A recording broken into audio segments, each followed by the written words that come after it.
नमस्ते हरजी. नमस्ते.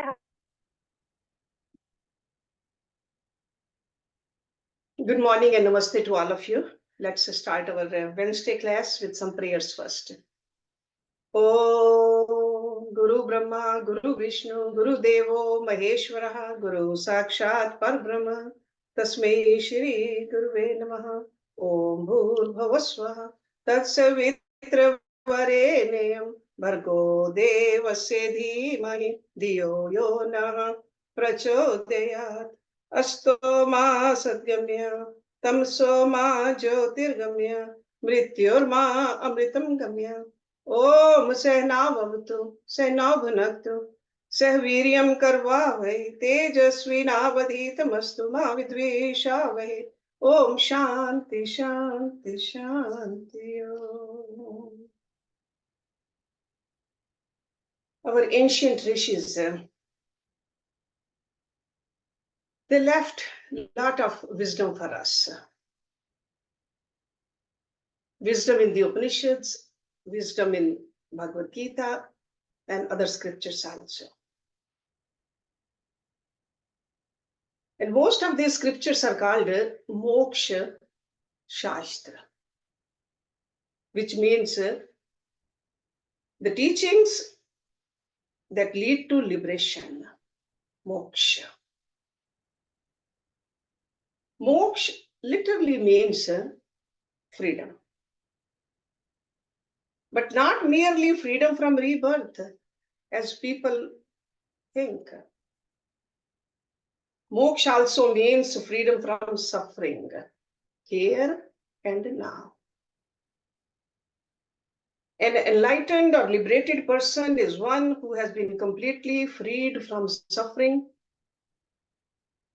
through the teachings of these scriptures. So the solution to this problem of human suffering is given in these scriptures. But then the question arises, is it even possible to be completely free from suffering? Everyone experiences physical and emotional pain. Is moksha like an anesthetic which will numb our bodies and deadens our emotions to eliminate any kind of a pain? If you think about it, that is not desirable at all. In fact, pain calls our attention to problems that need our attention. It is almost like a warning system. In the absence of pain, serious physical and emotional problems would go unaddressed. But remember, there is a difference between pain and suffering. When you feel pain, you also react or respond to that pain. Just like if you have a splitting headache, you might think, when will this awful throbbing stop? Or when a loved one dies and you feel deep sadness and loss, you might respond to such painful feelings by thinking, how can I go on living without that person? My life will never be the same. These anguished responses and tormented feelings are examples of suffering. The suffering that arises as a reaction to physical or emotional pain. To be clear, pain is a basic physical or emotional feeling, but suffering, on the other hand, is the distress or anguish that arises in response to pain. When we experience pain, however bad it might be, the feeling of suffering that accompanies it will make us feel even more miserable. So that's why it's often said that for human beings, pain is inevitable. But fortunately, suffering can be avoided. It's possible to experience pain without suffering. That is, you can feel physical or emotional pain without all the distress or anguish that usually accompanies it. This isn't as impossible as it might seem. And this is what the rishis told us in those moksha shastras. You yourself experience this when you watch a sad movie. Even though it's just a movie, the sadness you feel is a real sadness. You might have tears rolling down your cheeks, and those are real. So when you cry during a movie, you do not experience the distress or anguish of suffering. And if a character dies tragically, it is heartbreaking scene. You feel really sad, but you won't think that why this have to happen to me? Why me? You don't suffer during the movie because nothing truly happens to you. You are absolutely okay in spite of the tragic death. In fact, if you pay attention, you actually enjoy the sadness you feel during a movie. You might come out and say, what a wonderful movie. So if you can enjoy movie theater sadness, do you think it might be possible to experience a real life sadness without any suffering? It might be possible, but only if a physical and emotional pain doesn't truly affect you. And that is exactly what the ancient rishis discovered. That the truth or essence of who you are is utterly unaffected by pain.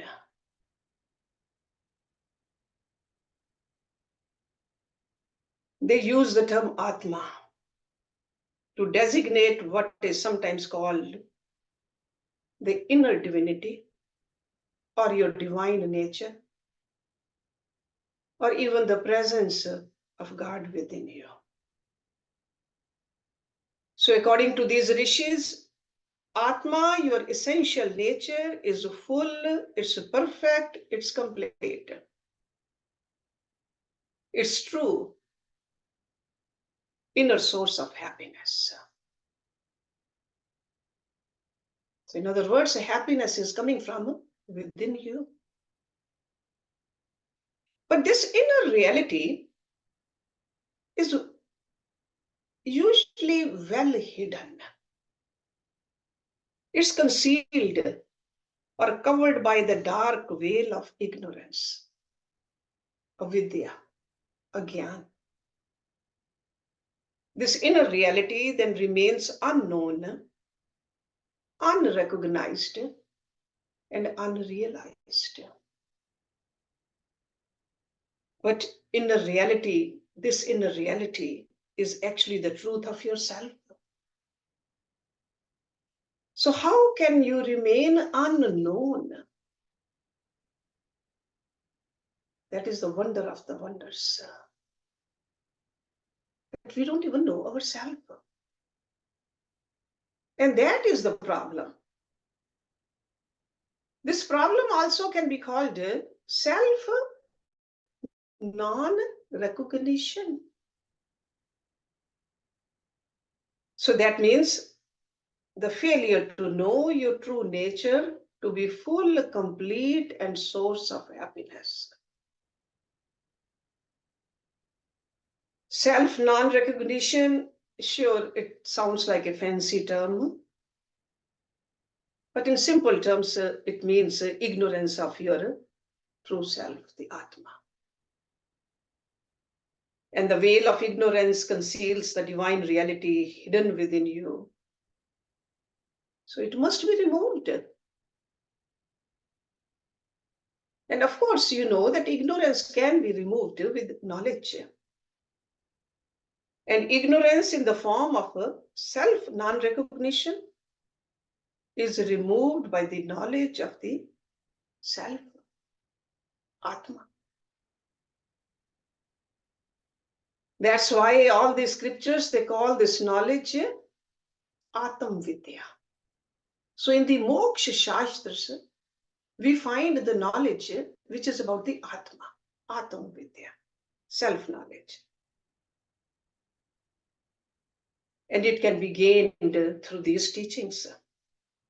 These teachings, they give us a step by step to discover what the ancient rishis discovered. So the discovery of our true nature is called liberation or moksha, because it results in complete freedom from suffering. You yourself can be free from suffering when you discover that your essential nature is utterly untouched by pain, and you are okay no matter what. There could be a biggest calamity, but you are untouched. And we all want to be free from suffering. We all share that common desire. So free from suffering is a desire, or you can call it a calm. That is a basic universal feeling. Because whatever we do, we do it for happiness. We desire whatever it is that can remove suffering and produce happiness. That is the bottom line. In fact, desire seems to drive everything we do.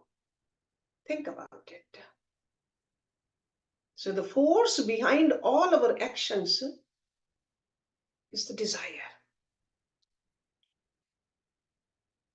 Going to work,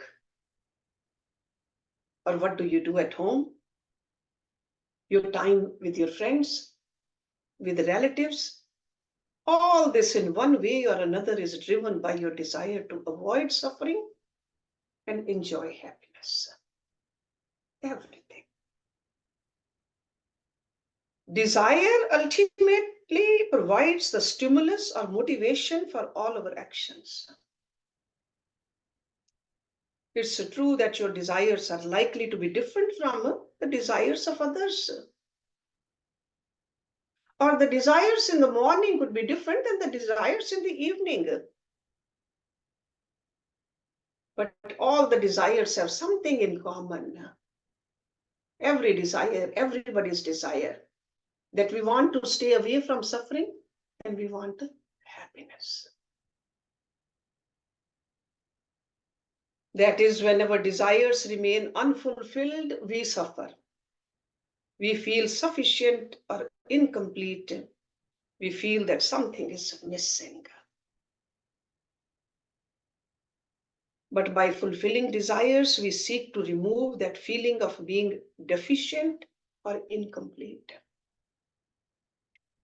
In other words, by fulfilling our desires, we seek fullness, completeness, and contentment. Santosha. A very important question we should ask. A question about the actual source of the happiness and contentment which we seek through fulfilling our desires. Is it true that the fullness of a desire itself produces happiness and contentment?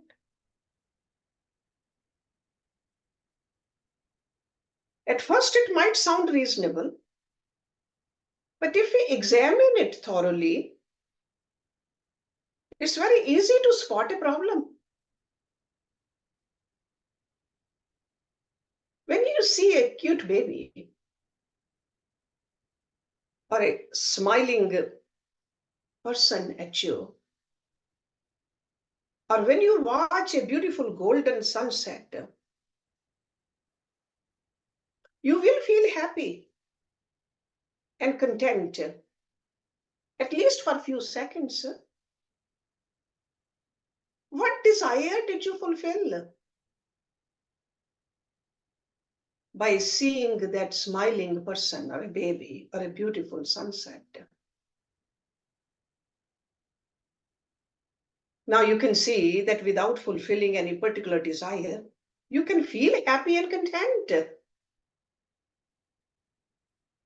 So we have to conclude that fulfilling desires is not actual source of happiness and contentment. So then what is the actual source of happiness and contentment? The answer to this question is found in a universal truth that you already know. The true source of happiness lies within you. And the same truth was expressed by these ancient rishis. And even though many people understand this intuitively, it's really important to know how and why it is true. Here's a little example that will help you. There was a group of school children. They were asked, what is the source of happiness? One child replied, chocolate ice cream. Okay, a scoop of ice cream is the source of happiness. What would you say about 2 scoops? What about the 3 scoops? He answered, I'll be 3 times as happy. And the person said, suppose you ate the entire 5-gallon container of ice cream. Where all those scoops are coming from? His eyes grew wide and he said, that would be totally awesome. Of course, he would be totally sick before eating that much ice cream. If ice cream truly were the source of happiness, he should indeed find it totally awesome. But this little story tells us something which we already know. Happiness is not an ingredient in the ice cream, along with the milk or the sugar and chocolate. So because any happiness you feel can't come from the ice cream, it can only come from within you.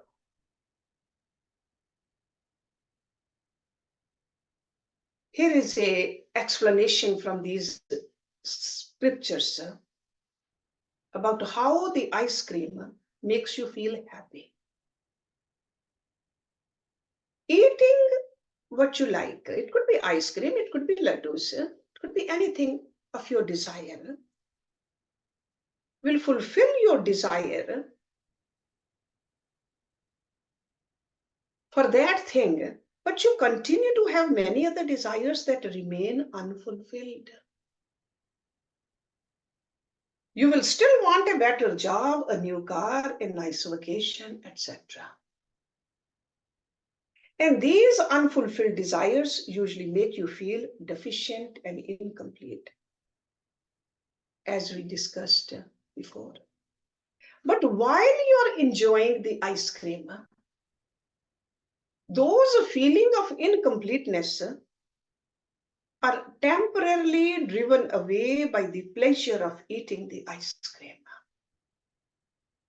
So that means that the moment when you are enjoying that, the incompleteness has been behind the curtain. And in the absence of feelings of incompleteness, happiness naturally and spontaneously arises within you. So, in other words, happiness is not coming from the ice cream. Happiness is momentarily you did not have any desire, any other desire. So even though happiness is always present within, feelings of incompleteness obstruct your experience of it. It's almost like the clouds, they cover the sun. Sun is continuously shining, but we don't experience its warmth and brilliance when the clouds are there. When the clouds go away, you experience the sun fully. So in the same way, the true source of happiness always shines within you. But it's often covered up, so to speak, by feelings of incompleteness. And more the desires we have, more incomplete we feel. When a pleasurable experience dispels those feelings of incompleteness, the ever-present happiness within you shines. So that means, contrary to what you might think, happiness is not something you get. Instead, it arises naturally and spontaneously when you get rid of something.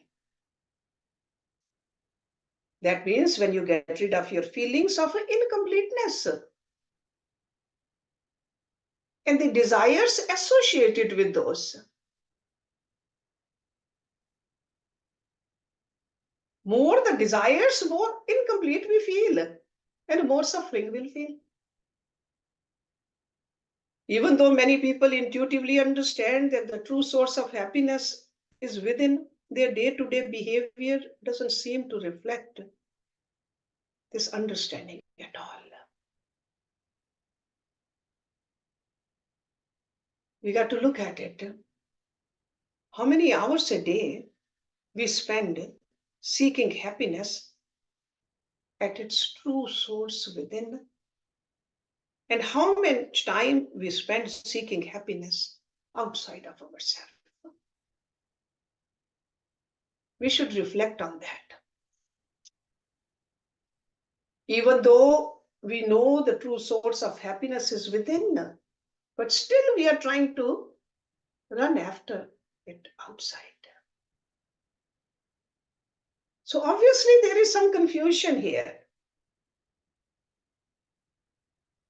And confusion is because of the veil of ignorance that conceals our true divine nature. So in other words, this ignorance prevents us from recognizing our innate fullness and completeness. And that's why we call it non-self recognition,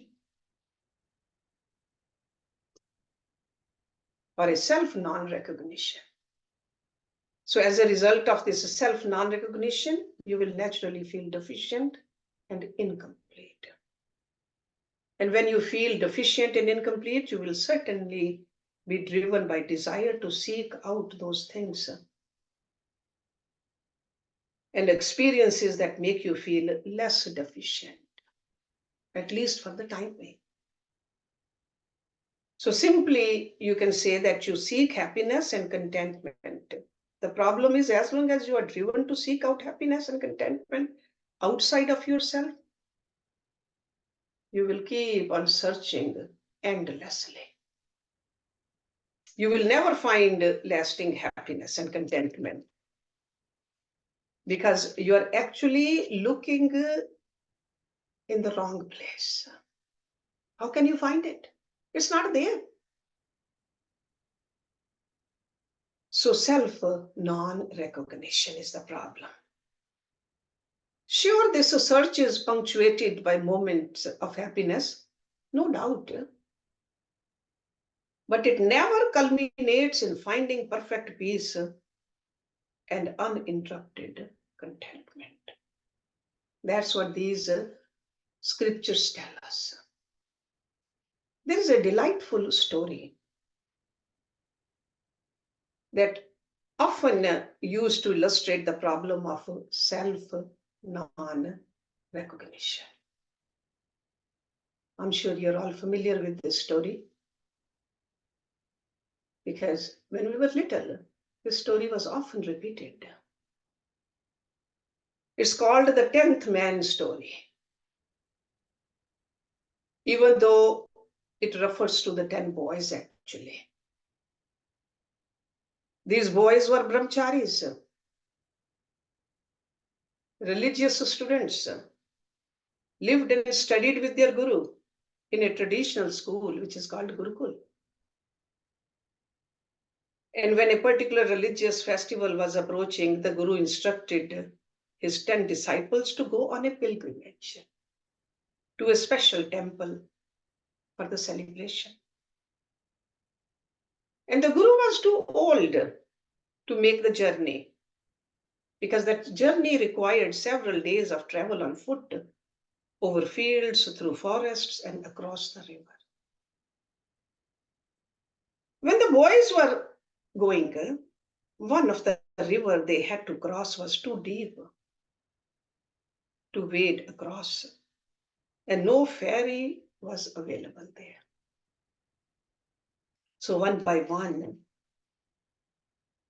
they each swam across the river.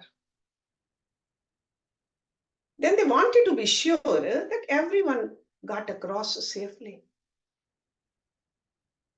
So one of the boys counted the others looking around. He counted 1, 2, 3, 4, 5, 6, 7, 8, 9.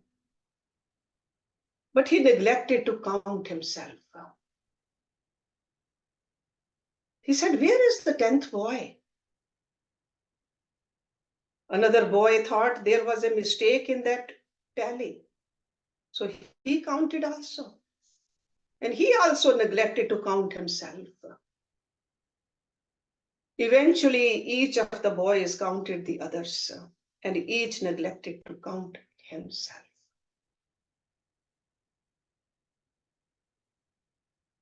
They soon were stricken with the fear, thinking that one of the classmates had gone missing.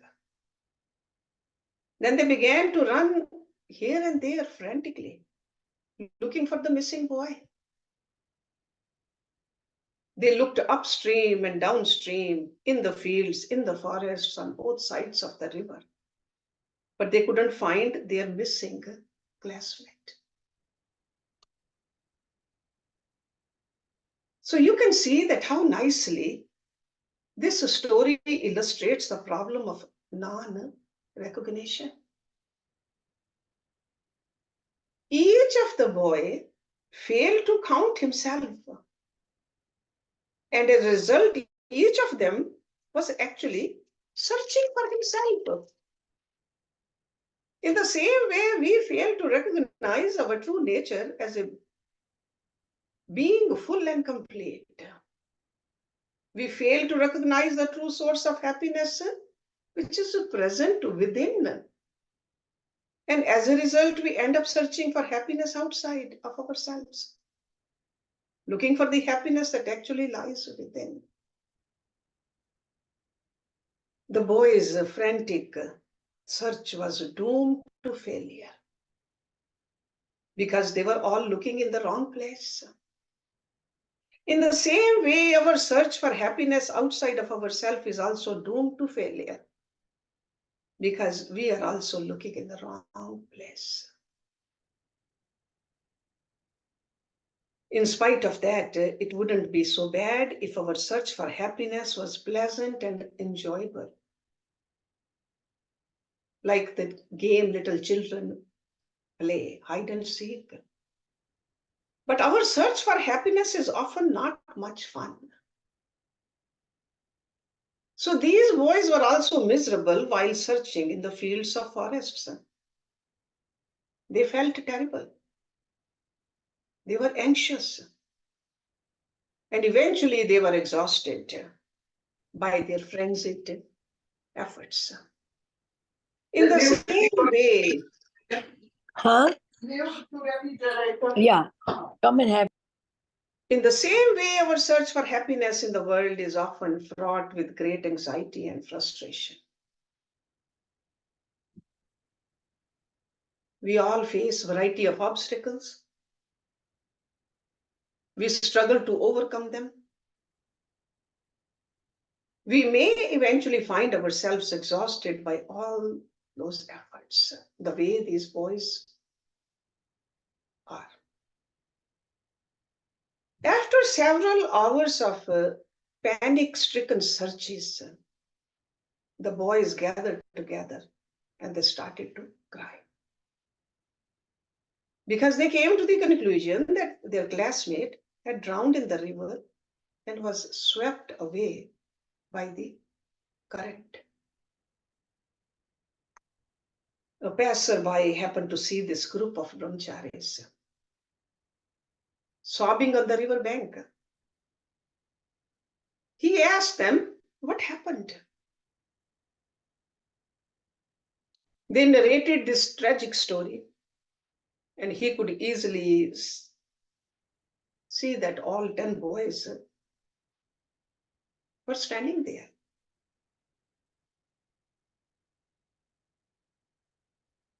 He was able to surmise that each of them had failed to count himself.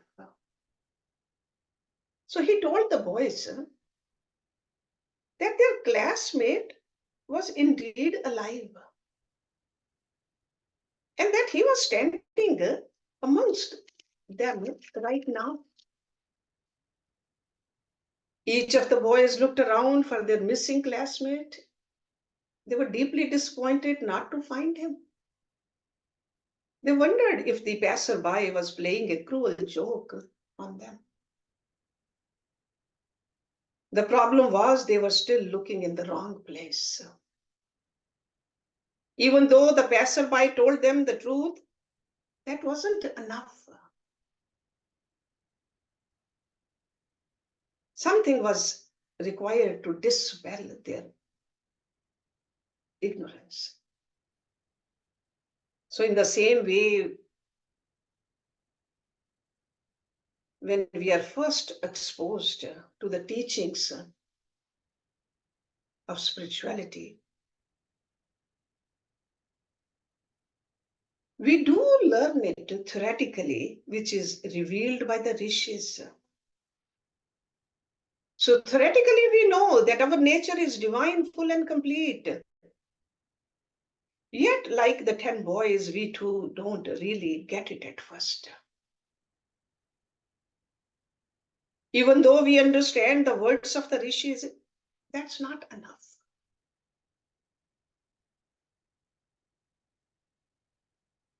Something is more required here. And that is the last part of this story. One of the boys said, "How could our missing classmate be here right now?" That person took him aside and asked him to count once again. The boy counted 1, 2, 3, 4, 5, 6, 7, 8, 9. And then the passerby said, "You counted 9, but you didn't count yourself. You are the 10th. Then the boys immediately realized that each of them had failed to count himself. And they were immensely relieved to know that no one had actually drowned. So this little story, which gets repeated again and again, because I told you, you must have heard this many times in your lifetime. But it illustrates the problem of self non-recognition. But it also demonstrates a basic principle of teaching. A principle based on the difference between the telling and showing.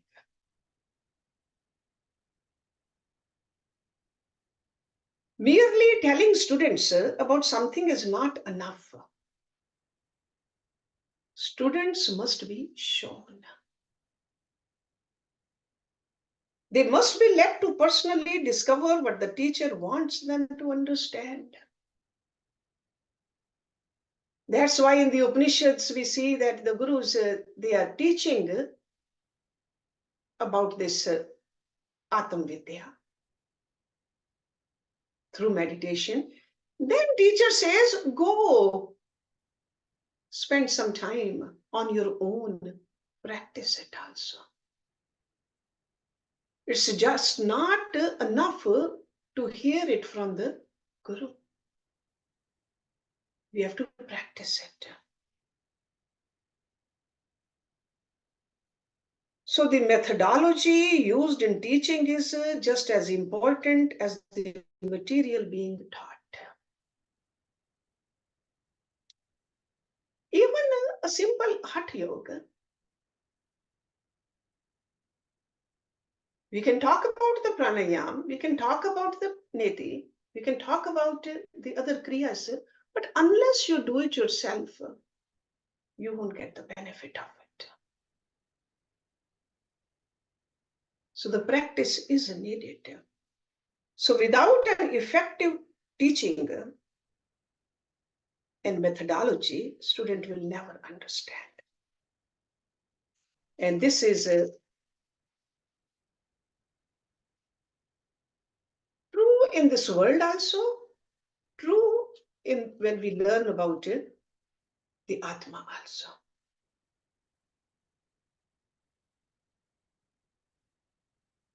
So it's not what we are learning, but are we practicing it or not? So we have heard it many times that happiness is not in the objects. Happiness is not outside somewhere. Do we practice that also now? Do we try to find that happiness within?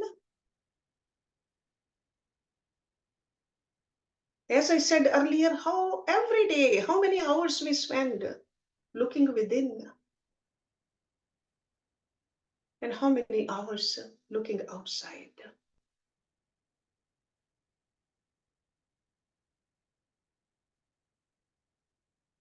Discovery of your innate fullness and completeness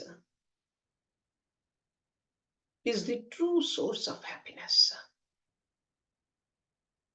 True source. No matter where we are, how we are, which condition our body is in, we are always complete. It can never be less. And it's full of happiness, full of bliss. And this is called a Atam Vichar also. So that's why after studying all this, we need to reflect upon it. That's a Atam Vichar. Vichar means reflection. It's a process of self-inquiry, which will culminate in the discovery of what these ancient rishis discovered.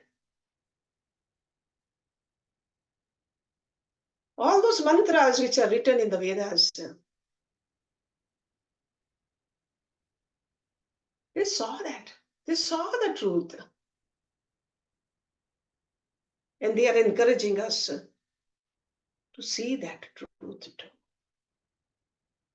Not just with the memorization, not just a blind faith, but through experience. Through experience. Let's stop the class here, then we'll have some discussion. Om Purnamada Purnamidam Purnat Purnamudachyate Purnasya Purnamadaye Purnameva Vishishyate Om Shanti Shanti Shanti Om. Thank you very much.